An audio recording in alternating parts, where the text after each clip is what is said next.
Bienvenidos, estamos en pocas palabras hoy con un invitado muy especial, el congresista por el departamento del Guaviare, Alexander Bermúdez. Representante, bienvenido.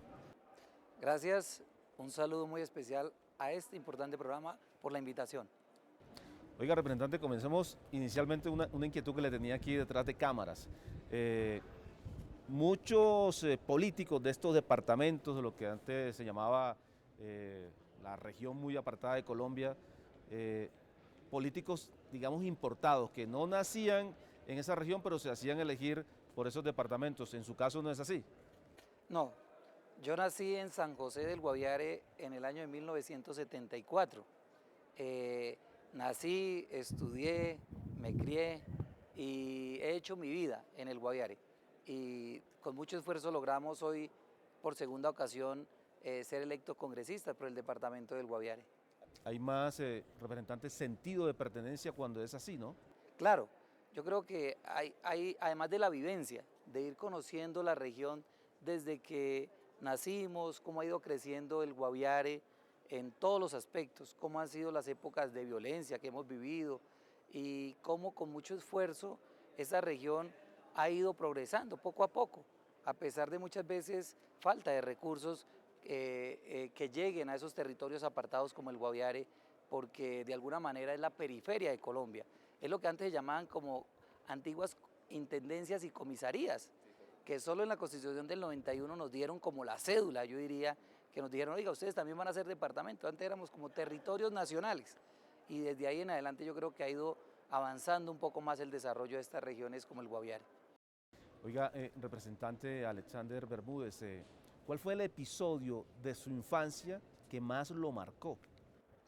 Bueno, definitivamente yo siento que en lo político fue cuando mi papá hacía proselitismo político por el Partido Liberal y me llevó a una escuela que aún existe, que es la Ideal o la Escuela de la Esperanza que llamaban en esa época, donde se metía el dedo en tinta. Entonces yo era muy pequeño, yo fui a ver y me dejó en la puerta del ingreso al sitio de votación.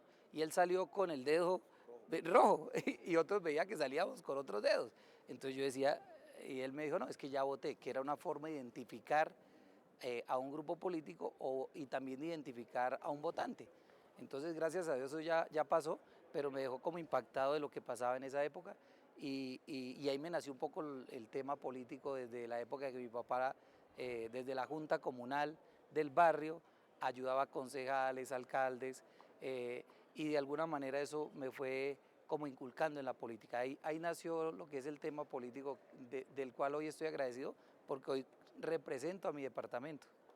Oiga, representante, con total sinceridad, ¿cómo se consideró como estudiante? Regular, no, sí, regular, porque fallaba en muchas ocasiones a clase, no porque no quisiera, sino que como éramos una familia tan pobre, yo trabajaba lo que era viernes, sábado y domingo. Era DJ, locutor, animador, entonces eso lo hace a uno trasnochar. Entonces para mí lo que era los lunes era difícil ir a trabajar porque pues estaba trasnochado o estaba por fuera de San José y los viernes era cuando yo salía a hacer muchas veces eventos y entonces eso dificulta un poco la educación. Entonces, digamos que logré pasar todos los estudios de la mejor manera, pero siempre se falló un poco más al colegio en épocas de mi juventud. ¿Se pensó en alguna oportunidad ser DJ profesional, vivir de eso? No, yo nunca pensé eso y realmente lo hice fue por necesidad, porque era una forma de que podía estudiar y trabajaba y porque me gustó mucho los medios. Entonces en mi pueblo había una emisora que ya no existe que llamaba La Voz del Guaviare y desde pequeño yo comencé a cargar los cables, ahorita que veo a ustedes sus equipos, y comencé a cargar cables y como que ahí fui aprendiendo un poco de eso y fue una forma de verdad de ayudarme para poder estudiar y trabajar en mi época de juventud y me sirvió para aprender, pero no pensando en seguir avanzando en ese tema. Oiga, representante, de su forma de ser, ¿a quién cree que se parece más? ¿A su papá o a su mamá?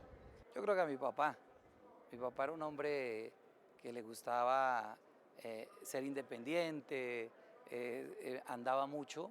Él en el Guaviare era un hombre que trabajaba en carpintería, en varios oficios, se movía bien mi papá.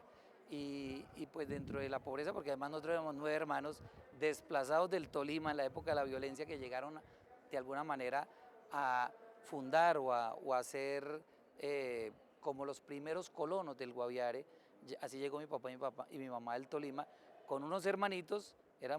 Fuimos 9 al final, ellos llegaron 4 y nacimos 5 en el Guaviare.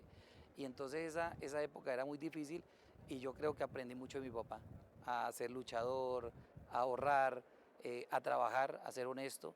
Y yo le aprendí eso a mi padre, que ya falleció en el año 91, víctima de un cáncer, pero que nos dejó ante todo temas de honestidad y de trabajar, que es lo que uno al final lo fue formando poco a poco.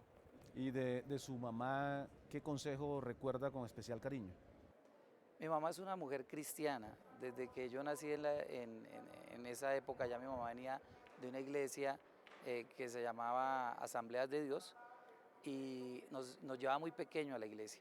Y lo que siempre recuerdo de mi mamá, que mi mamá vive, al cual la quiero mucho, es que nos llevó siempre a la iglesia, desde muy niños, a respetar, a tener amor, a creer en Dios, que hay un ser supremo, y eso nos ha ayudado mucho en la actualidad, que ya somos mayores y que estamos tratando de llevar esa misma forma a nuestros hijos, que es como eso que siempre recordaremos. Yo creo que las mamitas y los papás le enseñan desde la época con su ejemplo, con su trabajo y ante todo con la iglesia. Yo creo que algo que forma y que falta muchas veces hoy en día es la ética y los valores, y que las iglesias apoyan mucho esa parte y Dios en nuestro corazón es lo que lo hace ser cada día mejor y trabajar más por los demás. ¿Ha sentido milagros en su vida, representante? Claro que sí. Yo soy un hombre bendecido por Dios. Yo creo que es un honor para uno que nació en el seno de una familia de pocos recursos. Hoy representar al Guaviare es un honor y ser uno de tantos millones de colombianos que somos, uno de los 173 congresistas que asisten y que hacen posibles las leyes para el país. Yo creo que es un honor y para mí eso es un milagro de llegar aquí después de participar en varias elecciones donde perdía y perdía. Yo realmente, para ganarme una elección pasaron 3 pérdidas y entonces para mí es muy importante lo que me ha sucedido y me siento feliz y me siento orgulloso de representar con cariño y amor a mi tierra, a mi Guaviare, que tanto quiero, donde nací y donde hago lo mejor que puedo para que le vaya bien a mi pueblo, a mi gente. Dice usted que 3 pérdidas. ¿Cómo hace para mantener esa fortaleza mental para no tirar la toalla? No, pues cosas de Dios y además de que económicamente, así sea la campaña más humilde, más austera, se sufre y se quedan con deudas.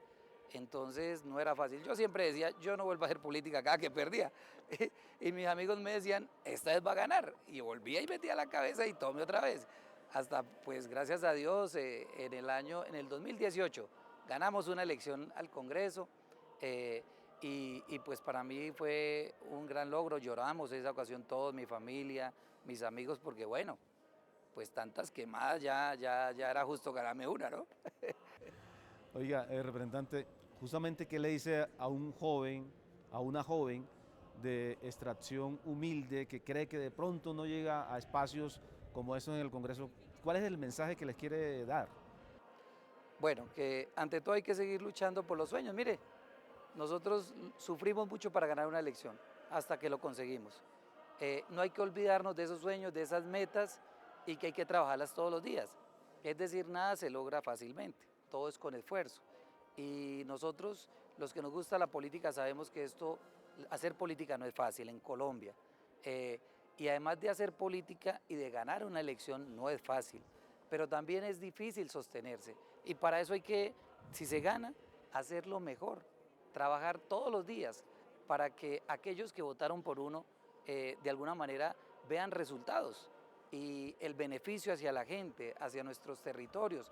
Por eso cuando uno está en este puesto, nosotros nos levantamos todos los días a ver qué más hacemos para que le vaya bien al Guaviare, para que le vaya bien al país, para que la gente en esos territorios vean que los políticos que venimos acá podemos hacer algo distinto y que vuelvan a creer en la política, y la política sana, la política de servir.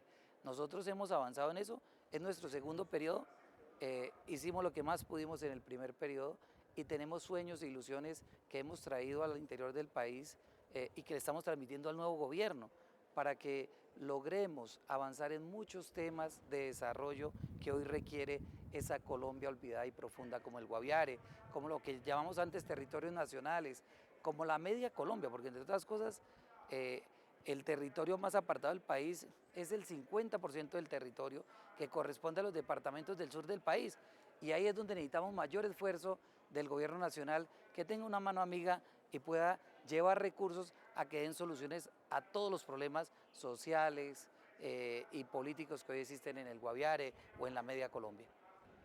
Oiga, representante, ya para ir cerrando este programa, defíname de forma muy puntual a los siguientes personajes. El presidente Gustavo Petro. Un hombre con buenas intenciones y que habla de la Amazonía y de proteger el medio ambiente. El presidente del Fondo del Ahorro, Gilberto Rondón. Con muchas expectativas, muchos sueños, especialmente para esas familias tan humildes que quieren tener vivienda propia. El expresidente César Gaviria Trujillo. El presidente del partido nuestro, el cual le ha aportado mucho a Colombia, recordemos desde la Constitución del 91, y que hoy representa a nuestro partido, y que hoy hacemos parte del gobierno del presidente Petro. Y la vicepresidenta Francia Márquez. Una mujer que lucha por la igualdad, que lucha por las clases menos favorecidas y que ante todo tenemos grandes esperanzas, mucha gente del territorio y especialmente las mujeres afro que sueñan con que algún día hubiera una mujer y una mujer afro en el gobierno. Hoy está, y que esperamos que se logre ese ministerio de la igualdad algún día. Y ya para finalizar la pregunta incómoda, ¿cuál fue la última vez que lloró? En la campaña pasada, porque en la campaña ahorita nuevamente al Congreso, porque hubo un programa en la emisora que nos llevaron, Caracol Radio Guaviare, que es una emisora del Guaviare, y mostraron un video de mi familia, de mis hijos, de mi esposa, de mi mamita, y pues eso no es fácil para uno, ¿no? Porque uno en campaña sufre mucho. Realmente los políticos hacer política no es fácil, y más cuando uno ve la sensibilidad de su familia, porque muchas veces abandonamos la familia, abandonamos el hogar porque toca venir a trabajar a Bogotá, nosotros somos de región, y eso lo sienten los niños, y lo siente la esposa, y lo siente la familia, los hermanos, los amigos, porque acá en Bogotá es donde están de alguna manera la mayoría de recursos que podemos llevar allá. Allá en el Guaviare no hay sino situaciones difíciles. Entonces la única forma es cómo convencemos al gobierno que nos ayude en los proyectos de desarrollo para esas regiones. Por lo tanto, nosotros, eso me dolió mucho, ver que me decía mi hija, yo casi no veo a mi papá, por ejemplo. Tengo una niña pequeña y un niño pequeño, y entonces eso a uno le duele, y ahí lloré. Representante Alexander Bermúdez, muchas gracias por estar en pocas palabras. No, a usted, muy amable, y a todos un abrazo. A ustedes, como siempre, muchas gracias por su compañía. Nos encontramos en una próxima oportunidad. Chao.